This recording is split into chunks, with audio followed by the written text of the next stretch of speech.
누가복음 17장 7절부터 19절까지 예수님께 감사와 찬송을 이란 제목으로 말씀을 선포하겠습니다.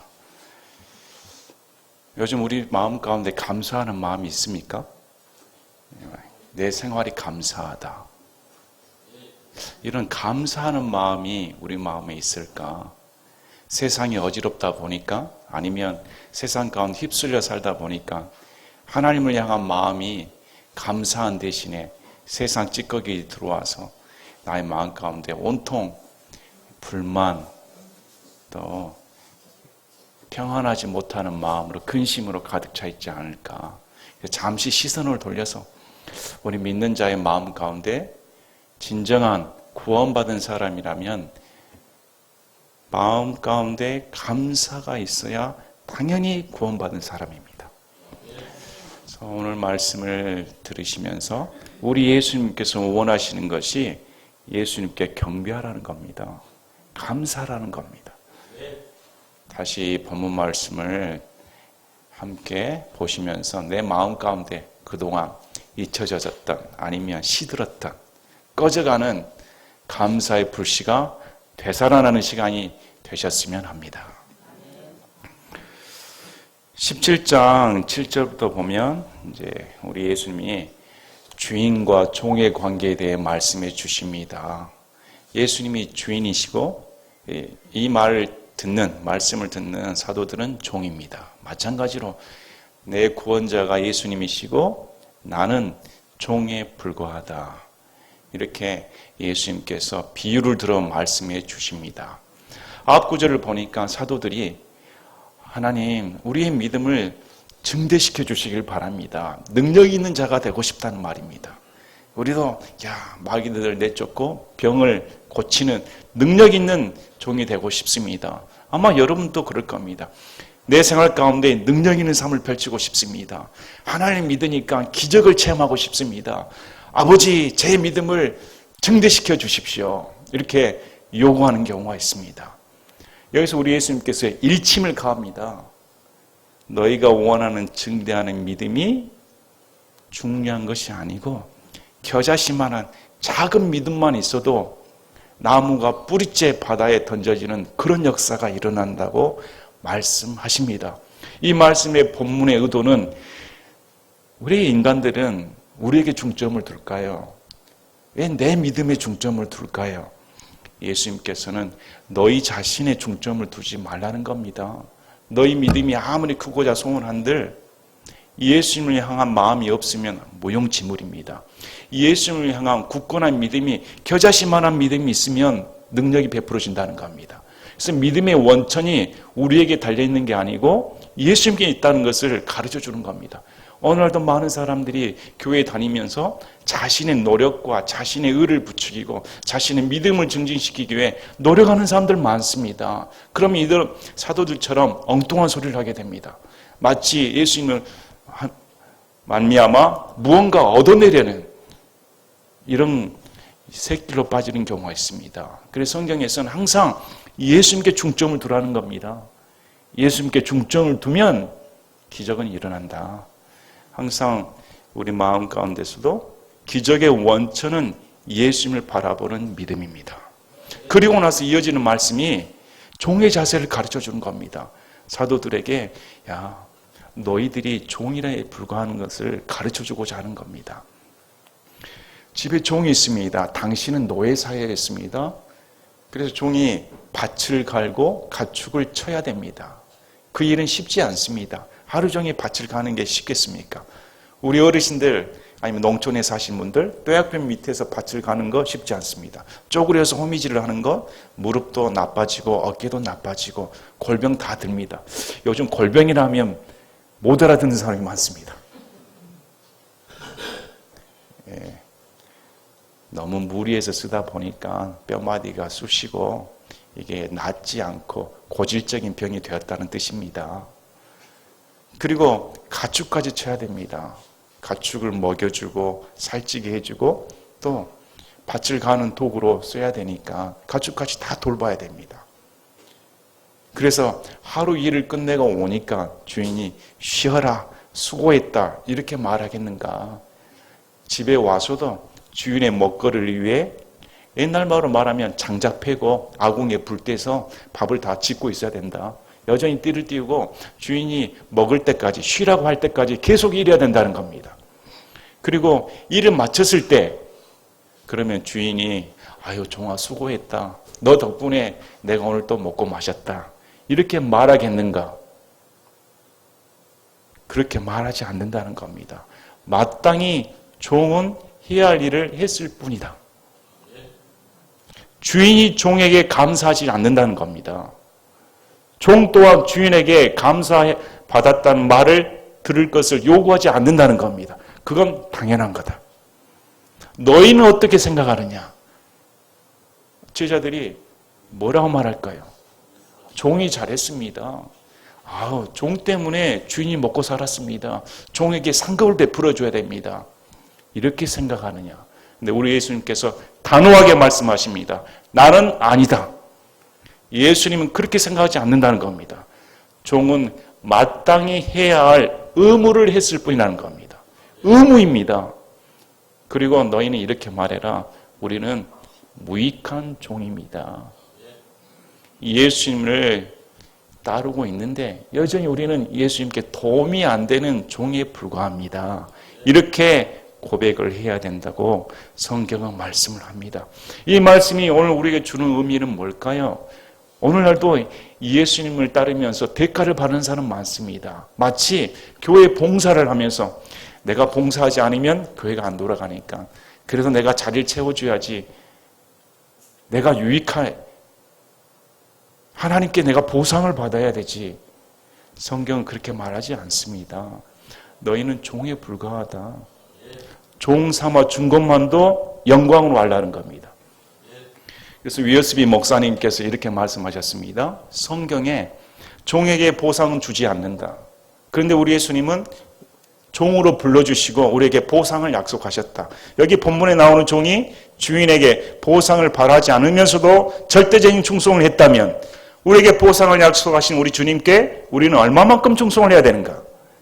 여기 종은 얼마나 고난당할까요? 고통을 당할까요? 힘든 일입니다. 예수님 믿는 거 힘든 일입니다. 예수님 믿는 거 즐거운 일이 아닙니다. 땀을 흘리는 일입니다. 쉬지를 못하는 일입니다.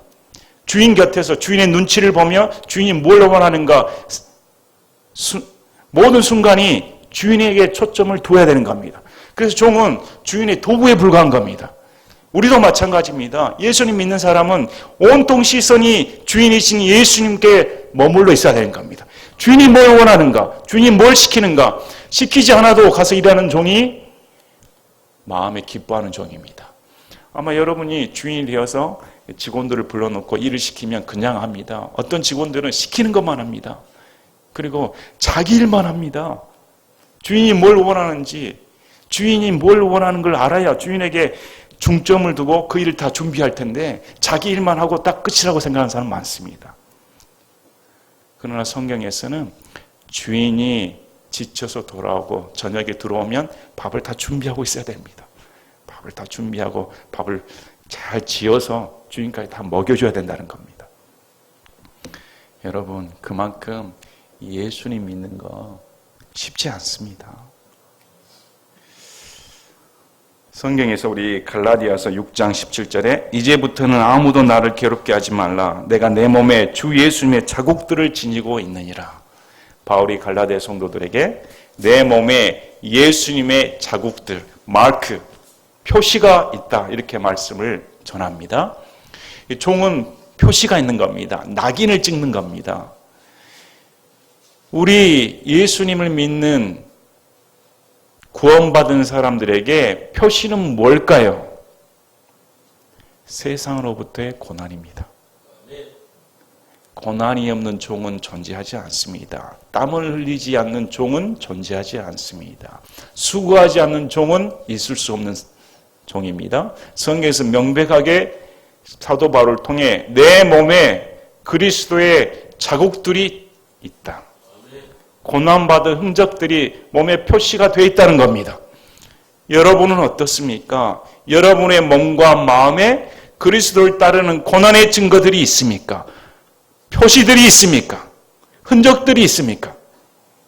그러나 우리는 종의 삶을 산 게 아니고 영광을 받고자 합니다. 성경의 종은 종의 영광을 취하지는 않습니다. 주의 영광만을 취하지요. 어떤 유명한 교회에서 주의 종님을 위해 기도합니다. 이런 웃지 못할 해프닝이 벌어진 일이 있습니다. 종님이 뭡니까? 종에 불과한 자를 종님의 반열에 세우다니요. 성경 보시길 바랍니다. 우리는 무익합니다. 무익한 종에 불과합니다. 유익이 되질 않습니다. 쓸모없습니다. 내가 아무리 노력을 해도 여전히 해악을 끼치는 존재일 수밖에 없습니다. 이렇게 고백한다는 겁니다. 자, 그리스도의 종은 구원받은 증거입니다. 왜 그러냐? 구원의 증거가 사탄의 종으로부터 해방되어 예수님의 종이 되었기 때문에. 그래서 구원은 우리가 예수님의 종이 되었다는 사실로 확정되는 겁니다. 사탄의 노예에서 해방된 것이 예수님의 종인 겁니다. 사탄의 밑에서 수고하고 땀 흘린 대가는 지옥입니다. 그러나 주인이신 예수 그리스도 안에서 들어와 수고하고 땀을 흘리는 것은 저 천국에 보상이 있다는 겁니다. 다릅니다. 그래서 예수님께서는 너희는 종에 불과하고 모든 종이라면 당연히 예수님만을 바라보고 섬긴다. 이 자세를 가지라는 겁니다. 여러분은 어떤 자세로 교회에 봉사하십니까? 어떤 자세로 나와 신앙생활을 합니까? 과연 여러분은 종이 맞습니까? 저에게도 질문하는 말입니다. 나는 정말 종의 자세를 취하고 있을까? 나는 밭을 갈지도 않은 것 같습니다. 가축을 치지도 않습니다. 가축의 똥 내가 왜 치워요? 괜히 예수님 만나서 이 더러운 꼴 보내. 괜히 예수님 만나서 땀을 흘리며 호미질을 하고 있어? 떼아볕에 남들처럼 밖에 나가서 썬테이너 하면 모르겠다. 여유를 즐겨야지. 왜 주위에 올 때까지 띠를 두르고 쉬지를 못하는 건가? 예수를 믿는 사람은 주님이 오실 때까지 쉴 수 없습니다. 휴거 받을 때까지, 부활될 때까지, 이 땅에서 목숨이 끊어질 때까지 쉼이 허락되지 않습니다. 그걸 가르쳐 주는 겁니다. 절대 쉬지 않고 너희는 종에 불과하다. 다른 생각하지 말라는 겁니다. 여러분 종이 맞습니까? 우리는 종의 영광만을 취하려고 하지 않습니까? 구원받았으니까 기쁘다, 즐겁다. 그래서 반쪽짜리 구원을 취하는 경우가 많습니다. 예수님의 부르심에는 반쪽짜리 구원 없습니다. 부르신 순간 예수님만을 영화롭게 하고자 저는 무익한 종입니다. 아마 주님 앞에 섰을 때 심판받아 그날에 섰을 때 저와 여러분 고백하는 거 얼굴 들 수 없을 겁니다. 야, 내가 전 재산을 바친다 한들, 전 모든 것을 드린다 한들, 저는 껍데기였습니다. 더러운 자입니다. 그저 주님의 은혜로 구원받은 것에 불과합니다. 이렇게 고백할 겁니다. 고백해야 마땅합니다. 자, 그래서 우리에게는 의무가 있는 겁니다. 그리스도에 들어온 사람은 의무를 벗어버린 거 아닙니다. 의무가 주어진 겁니다. 종의 의무, 받들어 섬겨야 할 의무가 주어지는 겁니다. 그래서 우리는 납세의 의무, 국방의 의무를 다 합니다. 의무를 하지 않으면 국민이 아닌 것이죠. 국민이라면 당연히 세 가지 의무를 다 행해야 되는 겁니다. 우리도 마찬가지입니다. 그리스도의 종이 됐다면 마땅히 섬겨야 할 의무가 부과된 겁니다. 나는 의무가 없다, 구원받지 못한 사람입니다. 성경에 나오지 않습니까? 마땅히 해야 할 의무이다. 그래서 예수님 믿는 사람은 당연히 예수님이 나의 주님이고 섬김의 대상이 주님뿐입니다. 이렇게 헌신적인 자세로 나와야 되는 겁니다. 그리고 나서 이어지는 말씀입니다. 자, 구원받은 종이라면 감사가 있어야 된다. 진정한 감사가 무엇인가? 누가복음을 통해 예수님께서 뭘 원하시는가? 이 기사를 적어줍니다. 누가복음에만 기록되어 있습니다. 특별히 이 복음서의 주인공은 사마리아인입니다. 누가복음은 이방인의 구원을 위해 쓴 서신이므로 사마리아인을 이렇게 대표적으로 적어서 기록해 줍니다. 이 말씀을 적은 이유는 유대인이고 이방인이고 할 것 없이 하나님 앞에 다 죄인이며 우리 예수님은 유대인만 구원하러 오신 분이 아니고 이방인을 위해 구원하여 오셨다. 차별 없이 은혜를 베풀어 주신다는 겁니다. 그 말씀을 기록하기 위해 본문 구절을 적어 놓았습니다. 그런데 본문 구절을 보면 선택받은 민족이라고 하나님을 안다고 하는 민족은 오히려 감사하지 않습니다. 그런데 이방인이고 멸시천대 받고 저주받은 민족이라 생각했던 그 사마리아인은 감사함을 알고 구원받은 감격에 못 이겨 주님 앞에 엎드려 경배해버립니다. 그래서 진정한 감사가 무언가, 예수님의 은혜를 아는 자의 행동은 무엇인가 가르쳐주는 겁니다. 그래서 오늘 본문 말씀을 보시면서 다시금 우리한테 감사가 무엇인가. 자, 우리 한번 역대기상 29장 보시겠습니다. 역대기상 29장 9절부터 16절까지. 역대기상 29장 9절부터 16절까지입니다. 역대기상 9절부터 16절까지는 하나님께서 다윗에게 성전을 짓는 걸 허락하지 않았습니다. 다윗은 피를 흘렸기 때문에 그 아들 솔로몬의 손에 의해 성전을 건축하고자 했습니다. 그래서 다음 세대를 위해 다윗은 다윗뿐만 아니라 전 국민이 힘을 모아 성전을 재건할 만한 재료들을 바쳤습니다. 그리고 나서 감격에 겨워 다윗이 기도하는 내용입니다. 9절에 그때의 백성이 자원하여 드리되 완전한 마음으로 주께 자원하여 드렸으므로 기뻐하였으며 다윗 왕도 크게 기뻐하며 즐거워하니라. 그러므로 다윗이 온 회중 앞에서 주를 찬송하여 이르되 주 우리 조상 이스라엘의 하나님이여 주는 영원토록 찬송을 받으시옵소서. 오 주여 광대하심과 권능과 영광과 승리와 위엄이 주의 것이오니 하늘과 땅의 모든 것이 주의 것이니이다. 오 주여 왕국도 주의 것이오니 주께서는 모든 것 위에 머리로서 높이시셨나이다. 재물과 종기가 다 주에게서 나오며 또 주께서는 모든 것을 통치하시나이다. 주의 손에 권능과 능력이 있사오니 사람을 크게 하심과 모든 사람에게 기력을 주심이 주의 손에 있나이다. 그러므로 우리 하나님이여 이제 우리가 주께 감사하며 주의 영화로운 이름을 찬양하나이다.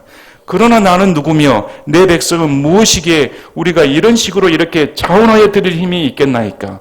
모든 것이 주에게서 나왔사오니 우리가 주의 것에서 주께 드렸을 뿐이니이다. 우리는 우리의 모든 조상들 같이 주 앞에서 나그네요 잠시 머무는 자이며 또 땅 위에 있는 우리의 날들은 그림자 같아서 영구히 지속된 날이 없나이다. 오 주 우리 하나님이여 우리가 주를 위하여 주의 거룩한 이름을 위해 집을 건축하려고 예비하여 조축한 이 모든 것이 주의 손에서 왔사오며 다 주의 것이니이다. 다윗이 어떻게 고백합니까? 이것은 주님께서 이런 부족한 우리 백성들에게 재물을 주셨으므로 가능한 일입니다. 우리는 이 땅의 나그네일 뿐입니다. 잠시 사라져가는 안개일 뿐입니다. 아무것도 아닌 존재입니다. 모든 영광은 주님께 드립니다. 이렇게 다윗이 찬송하는 겁니다. 자원하여 모든 것을 바친 이후에 이런 자세를 취합니다. 우리는 어떨까? 내가 얼마 드렸는데, 내가 얼마 봉사했는데, 나의 청춘을 드렸는데, 이런 것에 대한 대가는 받아야 되지. 오늘 이 시간 내가 남들과 달리 이 자리에 앉아 있는데 나는 뭔가 다르다. 이렇게 생각하신 분이 계실까? 마치 하나님께 내가 유익이 되는 존재일까? 성경은 그렇게 말하지 않습니다. 나는 잠깐 지나는 나그네에 불과합니다. 나라는 존재가 무엇이기에 하나님께서 불러주시고 섬길 만한 능력과 기력을 주시고 재물까지 주셔서 이렇게 봉사하게 해주시니 감사할 따름입니다. 모든 것이 주께로 말미암습니다. 이렇게 고백하는 겁니다. 이것이 왕이었지만 하나님의 총애를 받는 대언자이고 군인이었으며 아름다운 시편을 지어낸 문학가인 또 음악가인 이런 다윗이 고백하는 말이 다 주께로부터 말미암습니다. 이렇게 고백하는 겁니다. 감사의 자세입니다. 이 자세가 우리에게 있어야 됩니다. 그래서 본문 구절을 다시 들어가겠습니다. 우리 예수님께서 예루살렘으로 가실 때 사마리아와 갈릴리 한가운데로 지나가셨습니다. 우리 예수님께서는 이제 고난의 길을 가십니다. 예루살렘을 향하는 길목에서 사마리아와 갈릴리의 한가운데로 지나가셨습니다. 그랬더니 나병 환자 10명이 멀찍이 떨어져서 예수님을 보고 소리 지르기 시작했습니다. 이 나병 환자는 레기 13장 44, 45, 46절에 나병 환자여 부정하니 제사장은 그를 철저히 부정하다고 선언할지어다. 그의 병이 그의 머리에 있느니라. 그 병이 있는 나병 환자는 자기 옷을 찢고 자기 머리에 쓴 것을 벗고 덮개로 윗입술을 가리고 외치기를 부정하다 부정하다 할 것이요. 그 병이 그에게 있는 날 동안에는 그가 늘 더러우리라. 그는 부정한 즉 혼자 살되 그의 거처는 진영받기 될지니라. 그래서 유대인들은 나병을 천형으로 봤습니다. 하나님께 벌받았다. 더럽다. 같이 공동체에 생활할 수가 없습니다. 진영 밖으로 내쫓김을 당했습니다. 그래서 부정하다 부정하다 스스로 외치고 다른 사람이 나병 환자인 걸 알고 접근하지 못하도록 한 겁니다. 전염력이 있다고 생각했기 때문에 밖으로 퇴출시켰습니다. 실제로 우리 민수기 12장 7절 10절을 보면 아론과 미리암이 모세를 비방합니다. 그랬더니 하나님께서 분노가 불타올라 진영 밖을 떠남과 동시에 미리암이 나병에 걸려버립니다. 그래서 하나님의 분노의 대가가 나병이라고 유대인들은 생각을 했습니다. 자, 10명이 무리지었습니다. 무리 밖에 있었습니다. 이들은 예수님에 대해 알고 있었습니다. 예수님의 손길을 통해 나병 환자가 구원받았다. 죽은 자가 되살아났다. 못 고치는 질병이 고침을 받았다. 마귀 들린 자가 깨끗하게 되었다. 이런 소문을 들었을 겁니다. 들었습니다. 그런데 마치 그때 예수님께서 저 멀리 지나고 계셨습니다. 멀리 떨어져 있다. 예수님은 접근할 수가 없었습니다. 아마 우리와 똑같지 않을까? 우린 더럽습니다. 예수님의 존재는 너무 멀게 느껴집니다. 너무 거룩한 분이시고 나는 내 죄 때문에 더러운 존재이니까 감히 접근할 수 없게 멀리 떨어져 있게 보입니다. 그래서 죄는 분리돼 버리는 겁니다. 더러움을 상징합니다. 냄새가 납니다. 10명이 함께 떼지어 살았으니 깨끗했을까요? 누가 잘 챙겨줬을까요? 공동생활하는데 어쩔까요? 함께 무리지어 있으니까 아마 더 보기 싫었을 겁니다. 한 사람도 저주받은 인생인데 10명이 떼거리로 가면 얼마나 다른 사람들 눈에 띄었을까요?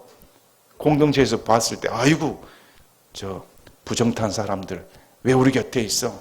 못 오겠을 겁니다. 그들은 가까이 갈 수가 없었습니다. 예수님 너무 멀리 가 느껴졌습니다. 그러나 그 10명에게 기회의 순간이 다가온 겁니다. 어떻게 볼 수 있는 자기 시야의 거리에 예수님이 지나가시게 되었다는 겁니다.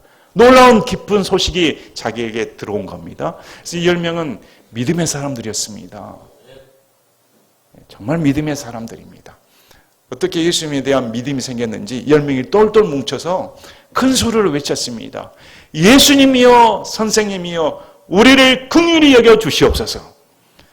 고쳐달라고 기도하지 않지요. 예수님께서 긍휼히 여겨주시기만 하면 된다는 겁니다. 불쌍히 여겨주시기만 하면 우리는 고침받는다는 겁니다. 그래서 이 10명은 대단히 믿음 있는 사람입니다. 열정적인 사람입니다. 멀리 떨어서더라도 예수님의 귓가에 우리의 목소리만 들리면 된다는 겁니다. 여러분 외치시길 바랍니다. 여러분 내가 더럽다고 생각하는 사람, 내가 반드시 고침을 받아야 된다고 생각하는 사람, 내가 하나님으로부터 저주를 받아서 이런 지경에 빠졌다고 생각하는 사람 목청껏 부르실 수밖에 없습니다. 왜? 예수님이 모든 인생의 메시아가 되기 때문에, 구원자가 되기 때문에 그분이 들어주시면 되는 겁니다. 성경에서는 눈먼 자, 마귀 들린 자, 모든 사람들이 들어올 때 다윗의 자손 예수여 우리를 긍휼히 여겨 주시옵소서, 불쌍히 여겨달라는 겁니다. 그래서 큰 소리로 외쳤다. 일생일대의 마지막 기회라고 생각한 겁니다. 저분을 놓치면 안 되는 겁니다. 그래서 큰 소리로 외쳤습니다. 우리 예수님은 마음이 무거우셨을 겁니다. 이제 예루살렘에 가면 고난이 기다리고 있는데 무슨 거들떠 보지 않는 저 멀리 떨어져 있는 10명의 나병 환자들에게 시선을 둔단 말입니까? 본인 갈 길도 바쁘신데 그러나 우리 예수님은 어떠한 목소리도 외면하지 않습니다. 어떠한 죄인들의 간구에도 외면하신 적이 없다는 겁니다. 그 형편과 상관없이. 그리고 보시고 멀리 떨어져 있었는데 이렇게 말합니다. 가서 제사장들에게 너희 모임을 보이라 하시니 그들이 가다가 정결하게 되니라. 여기서 바로 고쳐주지는 않습니다. 이전과 다른 점입니다.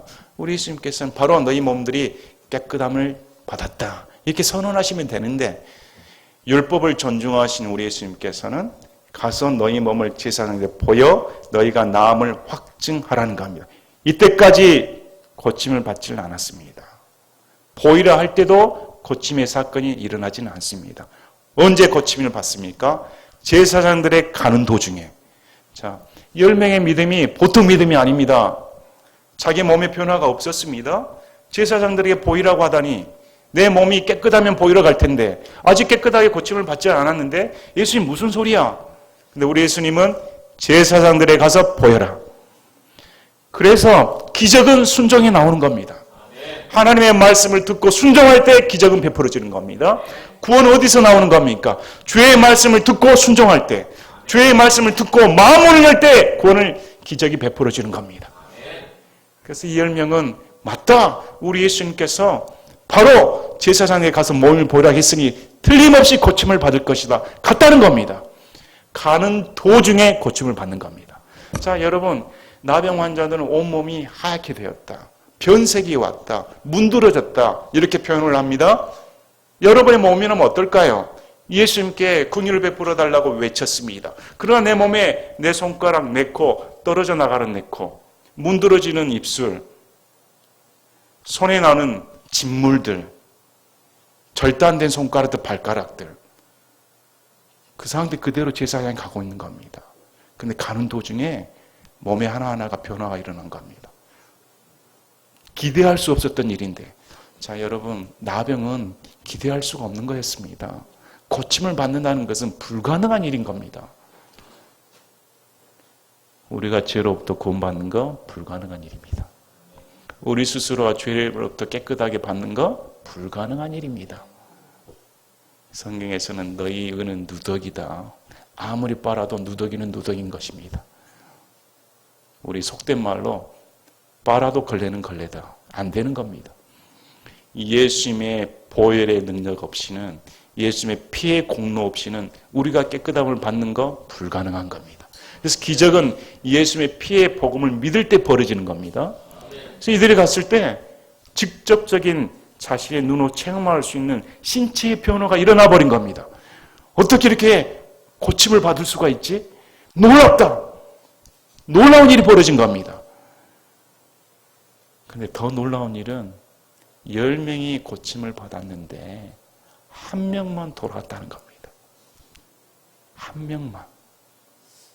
그래서 그들 중에 한 사람이 자기가 낳은 것을 보고 돌아와 큰 소리로 하나님께 영광을 돌리며 그분의 발 앞에 얼굴 대고 엎드려 그분께 감사를 드렸는데 그는 사마리아 사람이더라. 누가는 포인트를 말을 해줍니다. 이렇게 돌아와 감사를 드린 자가 사마리아 사람이었다. 유대인이 아니었다는 겁니다. 자, 우리 예수님은 이가 사마리아 사람인 걸 알고 계셨습니다. 10사람의 나병 환자가 있습니다. 유대인과 사마리아인이 섞여 있었다는 겁니다. 그러나 우리 예수님은 유대인과 사마리아인과 상관없이 다 고쳐주셨습니다. 차별이 없습니다. 여러분, 유대인이라고 거룩한 줄 아십니까? 사마리아인이라고 해서 다 더러운 줄 아십니까? 전부 다 더럽다는 겁니다. 죄의 삭슨 사망인 것처럼 이 세상에 존재하는 신분과 귀천과 부와 상관없이 모든 사람은 하나님께 고침받아야 할 대상에 불과한 겁니다. 그래서 로마서 말씀처럼 하나님께서 주신 의의는 차별이 없는 겁니다. 하나님께서 베풀어 주신 은혜에는 모든 것이 차별이 없는 겁니다. 거저 베풀어 주신 은혜인 겁니다. 그런데 사마리아만이 자신의 변화된 나은 것을 보고 놀라서 돌아와 큰 소리로 하나님께 영광을 돌렸다. 자, 구원받은 사람은 즉각적인 반응을 보입니다. 죄로부터 구원받는 사람은 즉각적인 반응이 하나님께 영광을 돌린다. 나은 것이 자기 탓이 아닙니다. 자기 믿음 탓이 아니죠. 모든 것은 하나님께 영광을 돌리는 겁니다. 즉시, 그리고 개인적인 겁니다. 자, 여러분이 나병 환자로 생각해 보시길 바랍니다. 옆에 9명이 있습니다. 자, 같이 제사장의 마음을 갖습니다. 아마 가슴이 두근밤 했을 겁니다. 야, 가기 전까지 나을까? 그냥 가서 보이는데 안 나오면 어떻게 되지? 일단 순종해서는 우리는 간다. 가는데 낫기 시작한 겁니다. 이야! 신기하다. 와, 옆에서 보니까 10사람이 다 나와버린 겁니다. 근데 이 사마리아인은 나는 즉시 돌아가서 나를 고쳐주신 그분께 영광을 돌려야겠다. 그분이 하나님이시라는 겁니다. 그분한테 영광을 돌려야겠다. 제사장한테 가는 것이 먼저가 아니라는 겁니다. 근데 9명은 야, 무슨 소리야? 우리 고침 받았는데 제사장에 보이고 이제 정상적인 생활하면 돼. 여러분이 한 사람이라면 그 무리에 속했을 때 어떤 결단을 내리겠습니까? 아마 같이 가버리질 않을까요? 군중심리에 휩쓸려서 그래 같이 가서 제사장에 보이고 그러면 되지. 왜 굳이 또 돌아가 하나님께 영광을 돌리며 그분께 엎드려야 되지? 여러분, 하나님의 은혜가 마음속에 사무쳐 버리면 돌아가서 경배하지 않을 수 없습니다. 왜? 그는 사마리아 사람이었으니까. 사마리아 사람에다가 나병 환자에다가 예수님을 부를 수 없는 존재였습니다. 그런데 어떻게 예수님을 불렀다는, 단순히 나를 불쌍히 여겨 주십시오, 이 한마디만 했을 뿐인데 그가 헌금을 가져다 주었습니까? 그가 예수님께 봉사했습니까? 그가 날 때부터 성경을 줄줄 외운 자였습니까? 아니면 킹제임스 성경을 배운 자입니까? 아니라는 겁니다. 그에게는 마땅히 내가 하나님께 은총받지 못할 자였는데 어떻게 하나님께 저주받은 이 나병으로부터 깨끗하게 해줄 수가 있을까? 전혀 뜻하지 않는 이런 놀라운 은혜가 들어오니까 그 발걸음이 하나님께 돌이키지 않고는 배길 수가 없는 겁니다. 여러분, 구원받는 사람 맞습니까? 맞습니까? 그래서 즉시 돌아가 하나님께 영광을 돌리고 그분의 발 앞에 얼굴을 대고 엎드립니다. 발 앞입니다. 예수님의 발은 깨끗한 발이 아닙니다. 먼지투성이었습니다. 발 앞에 엎드렸다는 것은 나는 종에 불과합니다. 진정한 삶의 주인은 하나님이신 우리 예수님입니다. 예수님은 인간인과 동시에 나를 구원하신 하나님이셨습니다. 내 경배를 받아주시길 바랍니다. 이렇게 경배하게 되는 겁니다. 자, 여러분, 우리는 고침받기 위해 기도는 열정적으로 합니다. 기도 모임을 하면 내 소원을 가지고 열심히 기도합니다. 하나님 고쳐주십시오. 이 10명의 사람도 믿음편에서는 아마 우리를 능가했을 겁니다. 자신의 악조건, 도저히 불가능한 조건에서 사회 편견을 버리고 예수님을 주님으로 부르며 쫓아왔다는 것, 여러분이 그 시대에 산다면 이 사람들의 믿음이 얼마나 돋보인가 알 수가 있습니다. 그래서 기도하는 데는 열정을 다합니다. 고쳐달라고 기도합니다. 삶의 문제를 해결해달라고 아마 3박 4일 며칠 금식 기도하신 분도 많을 겁니다. 금식 기도하는 데는, 기도를 열정적으로 하는 데는 누구나 열심을 내는데 그만한 열정으로, 동일한 간절함으로 찬양을 할까? 10명이 간절하게 기도했는데 그만한 간절함을 가지고 다시 하나님께 온 자는 한 사람뿐이었습니다.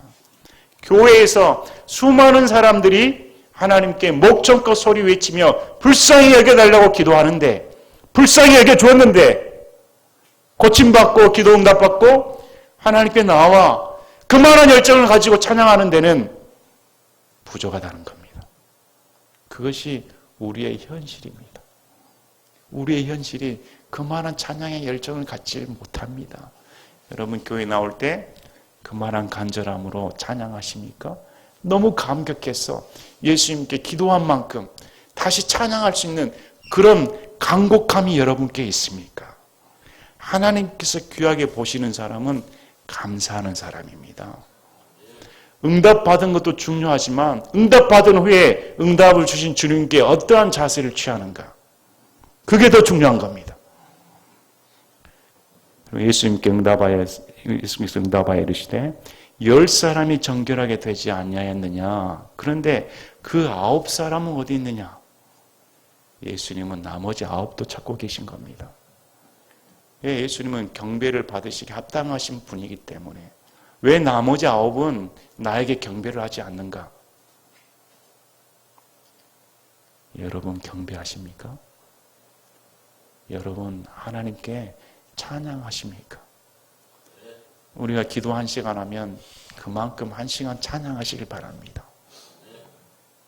우리의 삶의 모든 원동력이 주님께서 주어지셨는데 여러분의 노력으로 지금 이 자리에 계십니까?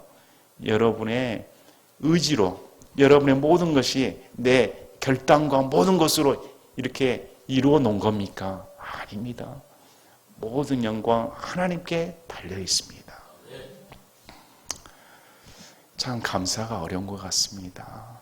우리 마음에 좀 냉랭해지지 않았습니까?